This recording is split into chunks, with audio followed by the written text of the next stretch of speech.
मकर संक्रांति सूर्य देव के उत्तरायण होने की खुशी में मनाया जाता है। इस दिन भगवान सूर्य धनु राशि से निकलकर मकर राशि में प्रवेश करते हैं। मकर संक्रांति में स्नान, दान, पुण्य का बहुत बड़ा महत्व है। इस पर्व में दान का कई गुना फल प्राप्त होता है।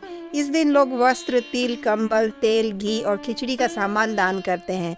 पौराणिक मान्यताओं के अनुसार मकर संक्रांति के दिन सूर्य देव स्वयं अपने पुत्र शनि देव से मिलने उनके घर जाते हैं। शनि देव मकर राशि के देवता है, इसीलिए इसे मकर संक्रांति कहते हैं। दूसरी मान्यता के अनुसार मकर संक्रांति के दिन ही भगवान विष्णु के अंगूठे से निकली गंगा जी भागीरथी जी के पीछे पीछे चलकर कपिल मुनि के आश्रम से होते हुए गंगा सागर में जा मिली थी और भगीरथ के पूर्वज राजा सगर के पुत्रों को मुक्ति प्रदान हुई थी। मकर संक्रांति के दिन ही गुणवंती ने यमराज जी की पूजा के साथ दान, पुण्य और शुभ कर्म किए तो उसे किस प्रकार मोक्ष की प्राप्ति हुई, इस पर भी एक पौराणिक कथा प्रचलित है। एक समय की बात है, किसी नगर में हरिदास नाम का व्यक्ति अपनी पत्नी गुणवंती और बेटे बहू के साथ रहता था। हरिदास और गुणवंती भगवान विष्णु के परम भक्त थे।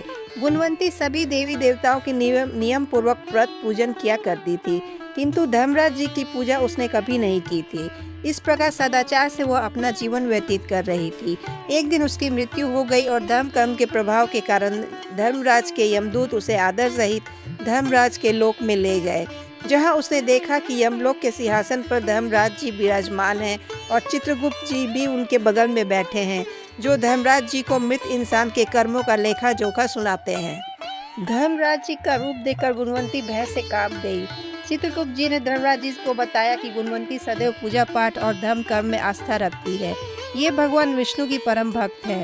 धर्मराज जी ने कहा कि भगवान के प्रति इसकी भक्ति देखकर मैं बहुत प्रसन्न हूँ। अचानक धर्मराज जी चुप हो गए तो गुणवंती बोली कि प्रभु, आप उदास क्यों हैं? कृपा करके मुझे इसका कारण बताएं। धर्मराज जी बोले कि हे देवी, तुमने सभी देवी देवताओं के नाम से व्रत, पूजन और दान किया है, पर कभी भी मेरे नाम से तुमने कभी कोई दान नहीं किया।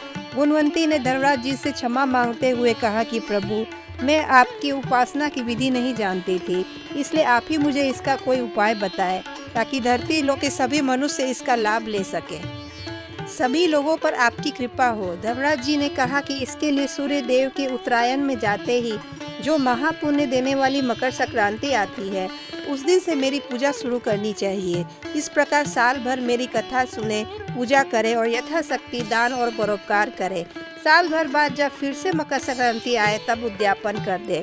गुणवंती ने कहा धर्मराज जी से कि प्रभु, मुझे आप फिर से धरती लोक पर भेज दे ताकि मैं आपकी कथा का प्रचार कर सकूं, ताकि लोग आपकी पूजा और महत्ता को जानें। गुणवंती की बात सुनकर धर्मराज जी ने उसे वापस धरती लोक में जाने की स्वीकृति दे दी। उसी समय गुणवंती के शरीर में प्राण वापस आ गए और वो जीवित हो गई। गुणवंती को वापस जीवित देखकर सभी लोग बहुत आश्चर्यचकित हुए। हरिदास ने कहा कि ये भगवान का कैसा चमत्कार है। गुणवंती ने कहा कि ये सब भगवान विष्णु और यमराज की कृपा से हुआ है।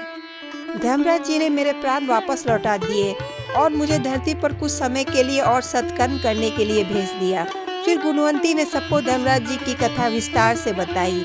जब मकर संक्रांति का पर्व आया तो गुणवंती ने अपने पूरे परिवार के साथ पूरी लगन से धर्मराज जी की पूजा और कथा करना आरंभ किया। गुणवंती और हरिदास ने गरीबों को खूब दान भी दिया। एक वर्ष तक उन्होंने पूरी भक्ति से धर्मराज जी की कथा और पूजा की। फिर सब एक साल बाद जब मकर संक्रांति आई तो उन्होंने उद्यापन किया और दोनों पति पत्नी स्वर्ग को प्राप्त हुए और धर्मराज जी के दूत उन्हें आदर पूर्वक विशेष रथ में बिठाकर स्वर्ग ले गए।